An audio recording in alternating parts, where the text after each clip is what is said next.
In the lives of many people comes the solemn moment of marriage and then the wedding, where usually a lot of drinking all sorts of strong drinks, the consequences of consumption of which can be very deplorable. However, for whom as for whom, it happened at a youth wedding in the northern city. Newlyweds Dmitry and Natalia, together with friends, have been celebrating the joyful event for many hours. Everyone was quite drunk, especially Dmitry, despite Natasha's remarks and her hints about doing one's duty on the first wedding night. "Don't worry, I'll make you," the groom exhorted drunkenly, tongue lashing, and he said it loudly, but it did not seem so to him, and his friends, understanding, smirked.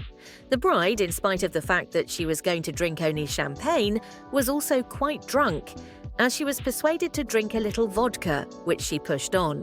But it still looked really good.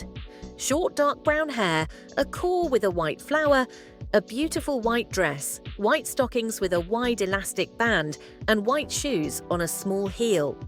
The guests once again drunkenly shouted bitterly, and the young ones drunkenly kissed. The time was late. The bus ordered in advance arrived to take the guests home. The guests who had been drinking too much got together, and Alexei and Gennady's friends were persuaded by the groom to drink a little more, to sit in their own company. After the guests left, they poured another round. They drank. The bride lowered her head, her eyes closed. The groom on the chair went limp, tilted, stacked under the table. His disappearance was not immediately noticed. The friends chatted drunkenly. The conversation turned to the topic of women. Alexei and Jana came to the conclusion that they were lucky today, and Dimka was the lucky one. "Where is Dima?" Lyoka asked and looked at his friend. He shrugged his shoulders questioningly and, lifting the tablecloth, looked under the table. There was a drunken groom lying there. "Hey, Diamond!" Gina called out. There was no response. The men climbed under the table to help out their friend. While they were crawling there, Alexei came across the bride's underpants, which were lying under the table. He involuntarily looked at Natasha's legs, which were relaxed and spread apart. Her dress was lifted almost to her navel. The groom had made an effort, and Lyosha saw first the elastic bands of white stockings and then the most intimate part. "Jean, look! Wow, it's so juicy. Yeah. Okay, let's get Dimka out." The friends pulled the sleeping groom out from under the table, carried him to the other room and put him on the sofa. Demon snored immediately. The friends returned to the table. Lyoka sat down next to the bride.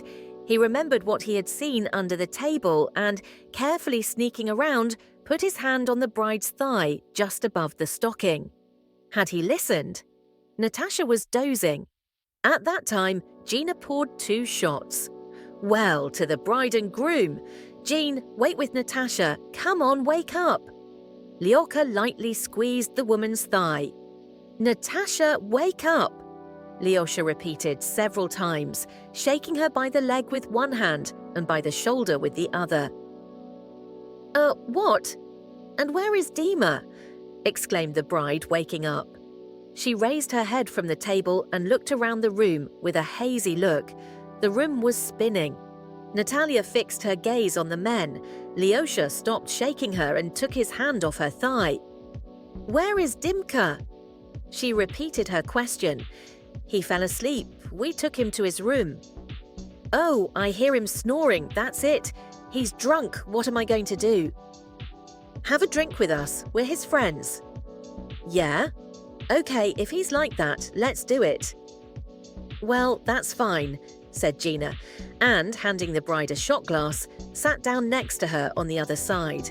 The bride's dress was still raised to the waist, but she didn't notice it. Alexei raised his own shot glass and drank a Brudershirt with Natasha. She put her lips up for a kiss, and Alexei started kissing her, slowly sliding his tongue into her mouth. Natasha tried to pull away, but she was drunk and angry with Dima, and Lisha put one arm around her bare ass under her dress. The bride flinched, but soon softened, relaxed, and responded to the kiss. This went on for several minutes. During this time, Gina examined the bride's charms. "All of you, enough, I want to sleep. Take me to Dima, whispered the lady, barely tearing herself away from Alexei's lips. Yes, of course, we'll help you get there, Gina said, winking at Alexei. The trio struggled to get up and stumbled to the bedroom. The men held the woman's bare ass and groped her buttocks. Despite her hangover, Natasha remembered what had happened the night before and quickly oriented herself to the situation. You fell asleep last night, so I had to use the cucumber from the fridge. And the cucumber wasn't fresh, it burst inside. Well, where is it? Who? The cucumber? Oh, honey, I don't know. I probably ate it like a female mantis eats a male after copulation. Natasha, what are you talking about? I'm not talking about anything. But it's time for you to do your duty, she said, and stretched out her hands to her husband. The young people got out of bed and went to get themselves and the apartment in order.